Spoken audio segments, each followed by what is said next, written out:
Welcome sa lain na po natong episode sa atong podcast nga gitawag og bagong danag.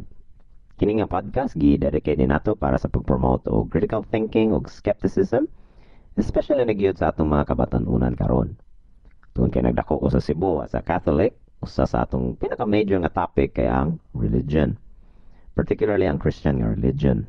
So maghisgot-hisgot kita bahin sa mga simbahan pareha sa Katoliko Romano, Saksi ni Jehovah, sa Budista ug uban pa. Ang critical thinking ug skepticism dili lang para sa religion. Ma-apply ni nato sa lain-laing areas sa atong kinabuhi. So maghisgot pud ta pananglit sa financial, political, economics, health or medicine ug uban pa. So kung kinsa tong interesado nga mo-explore na ining mga butang uban nako, palihog subscribe sa atong podcast. Add mo sa inyong mga comments, questions, suggestions, or mga reactions. So balik na po sa mga headlines ang atong presidente nga si Duterte. Pero interestingly, karon kay bahin sa religion. Sus, pagka-excited mo ginako pagkita na ko ni. Who is this stupid God? Matud pa niya. Unsang klase man daw nga Ginoo nga naghimo og something perfect, ning refer siya sa creation story nga nasa Bible. Di naman mag-cause ka og event para ma-tempt daw o ma-destroy ang quality sa imong work. Ay nako.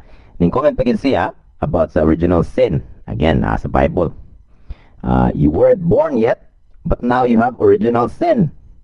What kind of religion is that? Matud pa niya. Then, as expected, dunay ni Ulbong outrage kuno matud pa sa mga tigbalita. Nasakitan o naglagot ng mga lain-laing leaders sa mga religious groups sama sa siyempre ang simbahang Katoliko o ang mga lain-laing mga evangelical Christians o uban pa. Matud pa sa PCEC, Philippine Council of Evangelical Churches, immensely offended daw sila sa mga komentaryo ni Duterte. Completely inappropriate daw for our nation's president to derisively curse at the God of the Christian faith, who is deeply worshipped not only by a majority of Filipinos, but also by a vast number of people from all over the world. Motingon sa PCEC. Now, si Eddie Villanueva, isa siya, founder sa Jesus is Lord Church. Ningon nga, ang insulto ko ni Duterte kay blasphemy in the highest order and invited the wrath of God. Klaro man kuno sa Bible nga kung imak nimo ang Ginoo o i-persecute nimo ang mga nituo niya o ang faith mismo sa mga tao, nagkatawa lang kuno ang Ginoo nimo kay nag-invite lang ka sa wrath. So ilabihan nga kasuko sa Ginoo. Kung atong basahan sa Bible, makita nato sa Salmo 2 about ni sa wrath sa Ginoo. So may naadre. Kani siya sa Transcripture International. So makita ninyo sa www.transcripture.com ang text na ito ikuha. So may suwat dere. So why Salmo 2 verse 1. Why are the nations so violently moved? And why are the thoughts of the people so foolish? So ngano kuno nga naglumot-lumot ang mga nasod ug ang mga katawhan nagapalandong sa butang nga kawang. Okay, padayon na verse 2. The kings of the earth have taken their place, and the rulers are fixed in their purpose against the Lord and against the king of his selection, saying, so ang bisaya ni kay ang mga hari sa yuta na nagpahamutang sa ilang kaugalingon ug ang mga punuan na nagsabot-sabot sa tingog batok kang Jehova o batok sa iyang dinihog nga nagaingon. Okay, padayada. Let their chains be broken and their cords taken from off us. Pagabugtuon nato ang ilang mga talikala ug igasalibay tagikan kanato ang ilang igtatakdos. Yeah, verse 4. Then he whose seat is in the heavens will be laughing. The Lord will make sport of them. So siya nga nagalingkod sa kalangitan magakatawa. Ang Ginoo magahimo kanila nga yubitonon. Verse 5. Then will his angry words come to their ears, and by his wrath they will be troubled. Unya siya magasulti kanila diha sa iyang kaligotgot, ug diha sa iyang kapungot siya magagubot kanila. to sa verse 5. So murag mao na nga parte gipasabot ni Eddie Villanueva nga nag-invite man kuno si Duterte sa wrath sa Ginoo. Okay, so atong padayonon. Salmo 2 kaya po ni verse 6. Kaya ganahan ko makadungog mo yun sa ni pagtapos kaning salmo. So verse 6. But I have put my king on my holy hill of Zion. Ngani, nagibutang ko ang akong hari ibabaw sa Sion, ang akong bungtod nga balaan. Okay, asam ning Sion. Anyway, verse 7. I will make clear the Lord's decision. He has said to me, you are my son, this day have I given you being. Magamantala ako sa sugo, si Jehovah nagingon kanako, ikaw mao nga akong anak. Gianak ko ikaw niining adlaw. Verse 8. Make your request to me, and I will give you the nations of your heritage, and the farthest limits of the earth will be under your hand. Oh, wow. Kanako mangayo ka, ug kanimo igahatag ko ang mga nasod nga imong panulundon, o mapanag-iya mo ang mga kinatumyang dapit sa yuta. So, sa may bribe. Verse 9. They will be ruled by you with a rod of iron. They will be broken like a potter's vessel. So, pagadugmukon mo sila sa sungkod nga puthaw, pagapulpugon mo sila ingon sa banga sa magkukulon. Okay na man, antos lang. Verse 10. So now be wise, you kings. Teach his teachings, you judges of the earth. Busa karon o mga hari, magmaalamon kamo. Magpatudlo kamo, mga maghuhukom sa yuta. Verse 11. Give worship to the Lord with fear, kissing his feet and giving him honor. Sa kahadlok, umalagad kamo kang Jehovah, ug managlipay kamo, uban ang pagkurog. Verse 12, katapusan. For fear that he may be angry, causing destruction to come on you, because he is quickly moved to wrath. Happy are those who put their faith in him.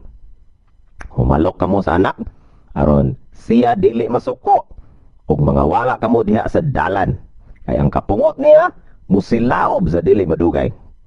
Bulahan kadtong tanan nga mudangop diha kaniya. Moto ang Salmo 2. Hay pastilan. So ba't katong sa ending? So to for fear that he may be angry, causing destruction to come in you, because he is quickly moved to wrath. So dali na siya ko, hasta ba ita? Putong ni ginawa. Niya kanisa si Salvador Panelo, Chief Presidential Legal Counsel ni Duterte. Tuga-tuga po yun taon og dipinsa ni Duterte. Well, I suppose kinahanglan man tingali siya nga mudapig siya ni Duterte. Anyway, mato pa ni Panelo, I don't think he called God stupid. I saw the transcript. It says, who is this stupid God? He was actually questioning this theory of creation as narrated by the writers of the Bible. End of quote. Tumotigingon ni Panelo. Pero, katulik ko mag-ugaser. Doon na kay bias sa imong religion. Ayaw ko sa mga pulong ni Duterte para musakal sa imong mga biases. Klaro kayo. Crystal clear ang giingon ni Duterte. Mo ni sumpay man ni Duterte nagtinagalog siya diri nga part. Estupendo talaga to kung ganun. Mo ni ang ingon, apas sumpay sa iyang pagbatbat og who is this stupid God. Ang istorya sa creation sa Bible, sir, dili po na siya theory. Sayo pang imong gamit sa pulong nga theory. Hypothesis ang sakto nga pulong unta. O dili ba tawag na lang og creation story. Ayaw na lang bulak-bulaki punan pagidog theory na sayop na hinon. Una sa tanan, ang Pilipinas dili ni siya theocracy nga nasod. Ang theocratic nga nasod kay kung diin ang sistema sa panggobyerno kagipanguluhan sa simbahan, whatever the religion. Pananglitan, ang mga nasod nga Iran, Afghanistan, ug Saudi Arabia, mga theocracy ni sila. Kung diin Islam ang relihiyon nga nagdiktar sa ilahang panggobyerno. Ang Vatican, theocracy pa ni siya. Kung diin ang simbahang Katoliko ang nagdiktar sa ilahang panggobyerno. Apan ang Pilipinas, dili in taon ni siya theocracy. walay business ang religion, maskin unsa pa na nga simbahan o tinuhuan sa panggobyerno. Tinuod na mention sa Philippine Constitution ang pulong nga God. Pero asa man dapit? Atong tanawon. So kaduha na mention, una, sa pagsugod, we, the sovereign Filipino people, imploring the aid of Almighty God. Mga na nakasulat. Siguro man nagampo ba nga kinsa manggaling na nga God o higher power, gihangyo ka namo. Pero sa may pasabot sa pulong nga God din Ang issue is, pati naghanang meaning ang pulong nga God. Ang sa nga God, Jesus Christ, Jehovah, Yahweh, Allah, Vishnu, Krishna, Zeus, o para sa mga pantheist, ang universe. Pwerte kalubog na yun maong pulong. Para nako, kinahanglan ni Usbon nga parte sa atong konstitusyon. Number 2, Article 7, Section 5. So, bahin ni sa oath or affirmation nga it takes sa presidente o vice-presidente before sila musugod sa ilahang pangalagad sa ilahang serbisyo publiko. So, mo yung quote, I do solemnly swear or affirm that I will faithfully and conscientiously fulfill my duties. Yan, niyan ni siya og, so help me God. Mo na ikaduha nga mention sa God sa atong konstitusyon. Unya, sumpay ani, pagkahungan gyud sa sentence nga so help me God, doon ay nakasulat nga in brackets ni siya, in case of affirmation, last sentence will be omitted. So kung affirmation, di ka mo ingon og I do solemnly swear, di ka mo gamit sa swear, mingon lang ka I do solemnly affirm, pwede na day omit ang so help me God. Okay? So mo ang duha ka mention sa God sa ato ang konstitusyon. So kung palikon, I think kani nga parte sa atong konstitusyon kay lubog. Dapat may usbon para maklaro. Wala mo guna to giklaro kung unsay pasabot sa pulong God. So may pa usbon O di ba kuha lang gani kay wala man gamit. Nagpalubog lang sa maong dokumento. Dugang pa sa nahiuna nga article sa Article 2, Section 6, unsa may na din Section 6, the separation of church and state shall be inviolable. Inviolable. Never to be broken, infringed, or dishonored ang separation sa church o sa state. So katong mga pare o obispo nga nangingon nga Duterte has crossed the line. Ayayay. Kunya ning demand pag yun og public apology. Mga kanahan. Una-una sa ninyo cross the line ko rin taon. Di-question ni Duterte ang logic nga nasa Bible bahin sa fictional story sa creation ug ang immoral kayo nga concept sa original sin. Cross the line din na. Kung nga pa si Duterte nga akong ideklara nga dili na pwede magampo sa public ang si Bisan Ginza ang masakpa dunay multa. Kana mo na crossing the line. Komentro na siya sa kung giunsa ninyo pag-practice ang inyong mga superstition. Siyempre kung mubalik ang simbahang Katoliko o pangsunog o buhi ng mga tao kay kuno ongo, well, kinahanglan mo cross gyud sa line ng gobyerno. Ang balaod nato nga secular, kinahanglan mo step in ang pagpakgang sa inyong mga tinunto nga makadaot sa tao o sa atong society as a whole. Igo ra ning komentaryo si Duterte sa kanansen sa istorya nga nakasulat sa Bible. Who is this stupid God? Stupido na lang ito kung ganon, ang sulti niya. Kamong mga nasakitan, mga na-offend, niya ning react dayon o counter-attack. Ayaw ninyo atakan tao. Nganong si Duterte man ang inyong atakon? Nga ang gi-attack ni Duterte kay ang ideas man nga naa sa Bible. So dapat, ang iyang ideas ang inyong i-criticize. Tubaga gani siya. Tagay siya og explanation kung nganong sayop ang iyang komentaryo. Tagay siya og edukasyon bahin sa inyong superstition para mo make sense niya. Kamu ba dayang ginsulto ni Duterte? Ang inyong mga Ginoo ang iyang ginsulto. Asa man inyong Ginoo? Siya dapat ang budipensa siyang kagalingon. Siya dapat ang butubag ni Mayor.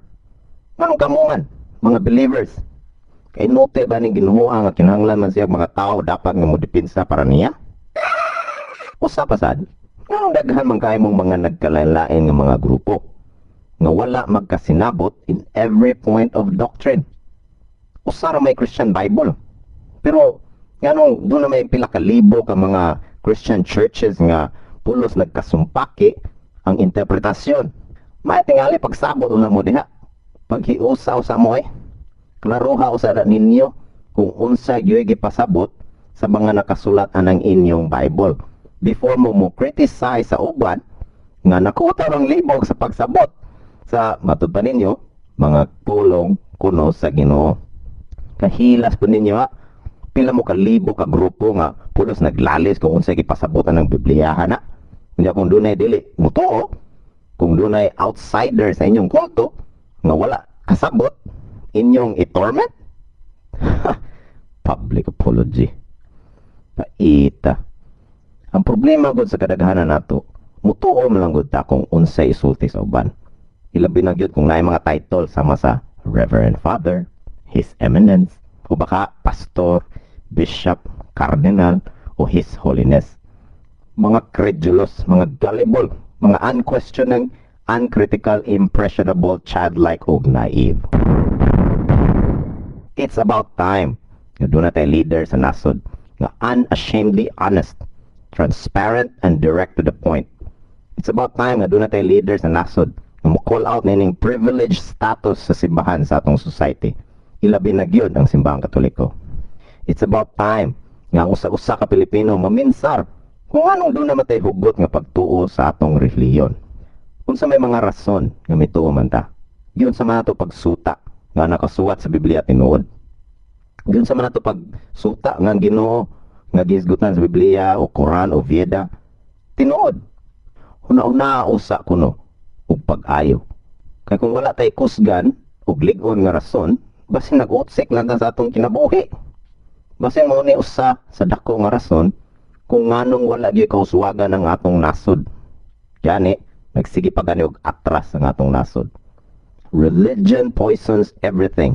Matod pa sa bandugang manunulat nga si Christopher Hitchens. Sigurado ko nga kung buhay pa si Christopher Hitchens, kabisado kay niya sa kung unsa kalumos sa poison sa religion ang nasod nato nga Pilipinas. Ang Pilipinas kay dili Kristiyanos nga nasod. Ang Pilipinas kay nasod nga dunay daghang Kristiyanos. Palihog, hibaloi ang kalainan sa duha. So, kini uban pa ang atong hisgutan sa sunod nga mga episodes din sa atong podcast. Kung interesado mo sa pag-explore nini, ayaw kalimot og subscribe ug share sa atong podcast. Para ato rin tanan. Dining lang usa, hangtod sa sunod kayon. Daghang salamat.